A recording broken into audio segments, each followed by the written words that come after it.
Malaria और dengue में बार बार बता रहा हूँ अपने पूरे स्वभाव पर। और हम लोग जो है, हमारी व्यवस्था है वो अपने बिल्कुल रसातल में वैसे की वैसे चल रही जैसे हमेशा रहती है।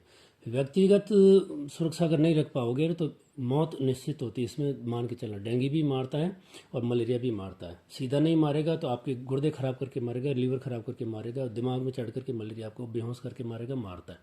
प्रकृति अपने लिए मारने के लिए हमेशा तत्पर रहती है।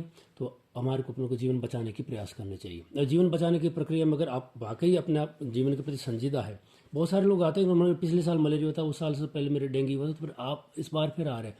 4 4 साल से हर बार डेंगू हो जाता है। लोग कहते हैं साहब हमारे तो डेंगू हमेशा होता है। तो आप उसको समझो।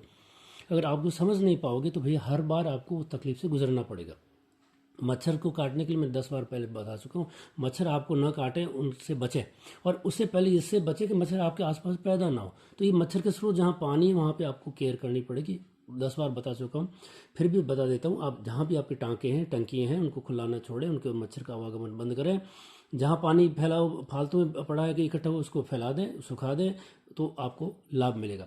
अब सबसे बड़े मुद्दे की बात आ जाए, आपको जब बुखार आ जाता है ना, तो आप एक तर्ज पे चले, बुखार हो सकता है मलेरिया हो, बुखार हो सकता है डेंगू हो। इसके अलावा कोई सोच पैदा ना करें, बस बुखार हो सकता है मलेरिया हो, बुखार हो सकता है डेंगू हो।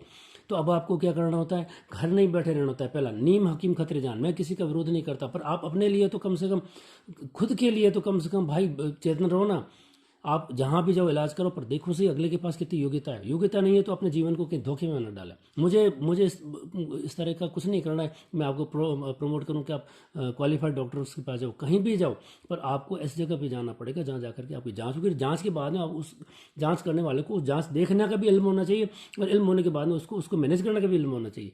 सिर्फ जांच करने से बात नहीं होती है। जांच आज हर जगह होती है, हर कोने में हो रही है, पर इल्म नहीं होता है कि जांच का आगे क्या भविष्य है। वैसा भविष्य नहीं तो अपने भविष्य को अंधकार में नहीं रखे, अपने बच्चों के भविष्य को अंधकार में नहीं रखे।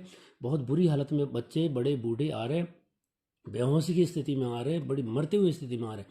तो आपसे निवेदन इतना भर है कि आप अगर बीमार पड़ रहे हैं, बुखार पड़ रहे हैं, तो बुखार आ रहा है तो बुखार की समय पर जांच कराएं। इधर उधर से गोली नहीं खा रहे। गोली के नाम पे आप पैरासीटामोल से ज़्यादा कोई गोली ना लें। कोई भी डिक्लोफेनाक, एसिक्लोफेनाक, ब्रुफेन, कोई जीरोडोल, कितना बढ़िया नाम होता है। मैं किसी ब्रांड नेम का नहीं करता, पर एक ब्रांड नेम बहुत फेमस है, इसलिए इस ब्रांड को लेकर आ रहा हूँ। ये जीरोडोल एसिक्लोफेनाक है। मैं एसिक्लोफेनाक की चर्चा कर रहा हूँ, मुझे जीरोडोल से नाम नहीं है, पर जीरोडोल आपको बहुत प्रिय है। जीरोडोल में भी आप एसपी वाली खा जाते हो। अरे कहाँ जरूरत है बुखार में एसपी, सेरेसिपेप्टिडेज क्यों खा जाते हो? खा जाते हैं और बड़ा अच्छा लगता है आपको। आप अपने जीवन को इस तरह से धोखे में न रखें। 2 रुपए की गोली सीधी काउंटर से खरीद के ना खाएं। कहाँ भी जहीं भी कहीं मौका हो तो वहाँ पर अपनी जांच कराएं, अपने संबंधित चिकित्सक से मिलें, और मिल करके आप दिखाएं कि भी मेरी जांच में रिपोर्ट आ रही है। एक चीज़ आप कर सकते हो, वो चीज़ का नाम है आराम। और आराम और आराम, सिर्फ आराम। मैं कहता हूँ मारवाड़ी छापड़ करके सो जाओ, तो भी आपको ज़िंदगी मिल जाती, पर आप ऐसा नहीं करते हो। आप उसको घूमते रहते हो, काम करते रहते हो, बोझ उठाते रहते हो, श्रम करते रहते हो, खेत में जाते रहते हो, यहाँ आपको नुकसान में रहोगे। तो आपको क्या करना होता है, आपको छापड़ना होता है, चुपचाप आंखें मूंद करके ढीला बढ़ के सोना होता है। पानी की शरीर में आवक को बढ़ाना पड़ता है आपको। अच्छे से मात्रा में आप जूस ले सकते हैं, आप नारियल का पानी ले सकते हैं, आप ग्लूकोज का पानी ले सकते हैं अगर डायबिटिक नहीं है तो। पानी की मात्रा अपने शरीर में अच्छे से रखें, शांति से आराम करें, चुपचाप लेटे रहें। बुखार है जब अस्पताल जाते वक्त अपने साथ में किसी को लेके जाएं। मुर्दे लोगों, तुम अकेले आ जाते हो, कौन कौन केयर करेगा तुम्हारी? व्यवस्था के पास में, प्राइवेट हो चाहे सरकारी हो, इतनी व्यवस्था थोड़ी होती है कि एक आदमी को किसी का आदमी सेवा में लगा ले। इसलिए आपको अगर बुखार है, थोड़ा बहुत भी बुखार है, आपको ऐसा लग रहा है शरीर में हरारत हो रही है, शरीर दुख रहा है, माथा दुख रहा है, कमर फट पड़ रही है, तो आप किसी को साथ में ले जा करके अस्पताल जाएं, अकेले नहीं जाएं। आपकी अव्यवस्था कौन करेगा आपकी? इसलिए साथ में किसी अटेंडेंट को लेकर के जाएं, तो आपको सहायता करेगा वहाँ पे। फिर आपकी जांच होने के बाद में जो आपको इंस्ट्रक्शन मिलते हैं, जो दवाई मिलती है, उसको समय पर तरीके से लें। मुझे पता ही नहीं था, मैं भूल गया था, और वो था, मैंने नहीं सुना था, साथ वाले ने सुना था, माँ आई थी, बाप आया था, दादा, अरे दादा दादी नहीं। आप मरीज हो तो आप अपनी दवा को तरीके से लें। और अगर आप बच्चे के बाप हो, बच्चे को लेकर आए हो, तो आप उस दवा को साथ तरीके से समझें। दवाई का नाम काम नहीं करेगा, दवाई का समय काम करेगा, दवाई की मात्रा काम करेगी। एक लैरिगो सिरप अगर पकड़ाते हैं, क्लोरोक्विन का एक सिरप बच्चे के बाप को देते हैं, तो दूसरे दिन उसमें एक बूंद भर भी दवा निकलती है। इतना सही पहले था। माँ ने कहा था गर्म होती ठंडी, तो गर्म ठंडी का निर्णय आप नहीं लें। आपको जो दवा दी जा रही है उस दवा को तरीके से लें, समय पर वापस दिखाएं।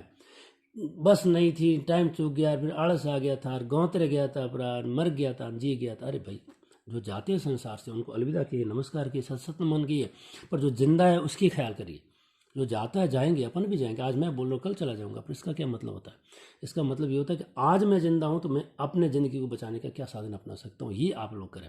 गोलियाँ मनपसंद नहीं खाएं, समय पर जांच करें, समय पर फॉलोअप करें, उसका समय पर वापस जाएं, वापस दिखाएं, पानी खूब पिएं। और क्या कह सकता हूँ, बार बार वही चीज़ हर बार रिपीट करनी पड़ती है। मैं हर बार वो रिपीट करता हूँ, आप अपने आप बुखार को हर बार रिपीट करके आ जाते हैं।